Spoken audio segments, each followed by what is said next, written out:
Emerocale Regency Height.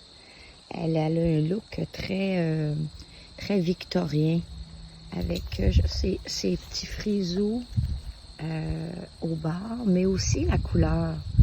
C'est une couleur lavande, lavande pas désaturée comme. C'est très joli. Je l'aime beaucoup. C'est une tardive, une haute, très très mignonne.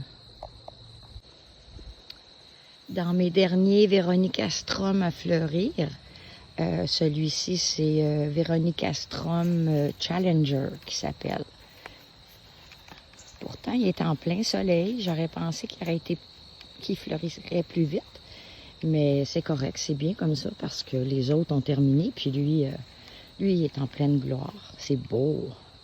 Il a une belle forme bien fixe. Je le trouve vraiment beau. Une partie de l'arboretum sous le tilleul avec l'espace aux oiseaux.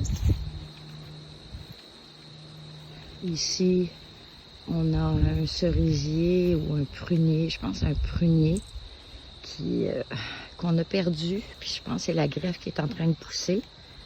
On nous a dit de le garder parce que ça pourrait être une bonne souche quand même. On verra bien.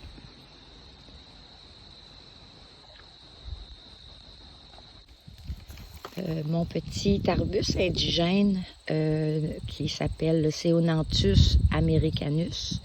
Il y en a qui avaient pris en note pour essayer de le trouver. C'est rare mais c'est le fun parce que regardez comment son feuillage est beau. Puis sa floraison était blanche, était super belle, je vous l'ai montré. Puis là, regardez ces boutons de fleurs, là, ces graines à l'intérieur. Il se ressème-tu? Non, j'ai jamais vu de semis à date sur ça. Mais il est encore très, très beau.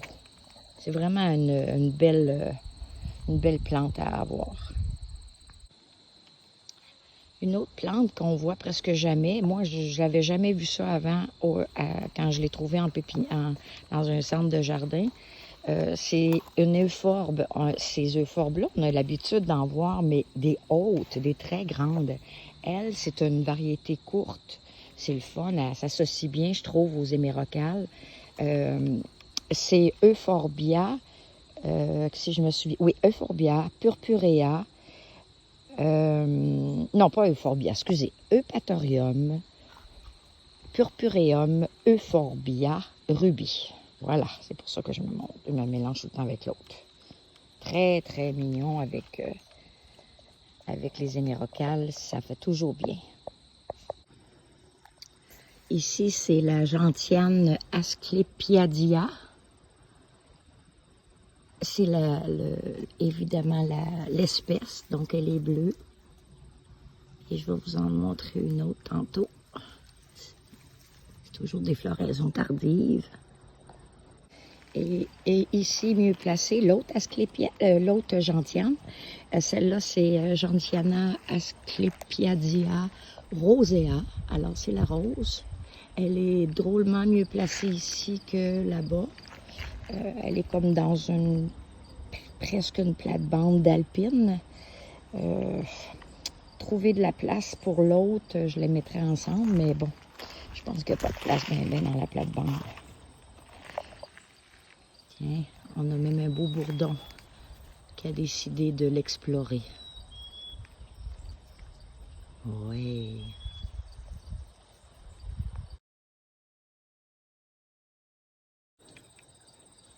Ici, c'est la rocaille face à la maison. C'est une vraie rocaille, là, avec plein de roches quand on creuse là-dedans. À date, c'était pas toujours facile de trouver des choses qui allaient bien dedans.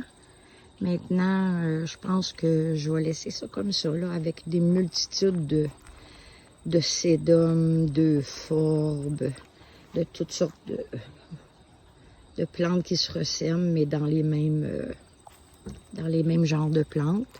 Ça fait colorer et c'est pas de travail tellement à faire avec ça. Ici, c'est mon petit nouveau du printemps. Il devrait être bien plus haut que ça. Il devrait faire 90 cm. C'est le Phlox paniculata Dream Girl de la série des girls, là. Glamour Girl, puis ainsi de suite. Cover Girl, blablabla. Alors, c'est pour donner une idée de sa couleur. Hydrangée paniculata Pink Diamond. Une variété assez commune à l'époque, assez standard, très fort, très très robuste. Et puis ici, un petit peu plus loin, une variété on n'entend pas souvent parler, c'est Tickle Pink. Lui, j'adore, ses fleurs sont vraiment grosses. Il est vraiment mignon celui-là. Ses fleurs sont grosses et il fait un moitié de... Il est très, très, très joli. Ici, c'est un autre hydrangé. C'est le Little Quick Fire. Je sais pas si... Ouais, je pense qu'il manque un petit peu de soleil. Il y a du soleil pas mal le matin. Mais après, comme on voit au fond, il y a moins de soleil. Mais c'est ça, il y a des gros arbres là. C'est peut-être pour ça qu'il est moins fleuri. Pardon pour le bruit, mon chum vient de partir une ici. C'est la Lysimaque Coudois Geisha. Lysimachia, clétroïde Geisha. Elle est panachée et elle est autant vorace, envahissante que la version verte. D'ailleurs, il y a quelques petits morceaux de verre à travers là, qui veulent pousser. Là.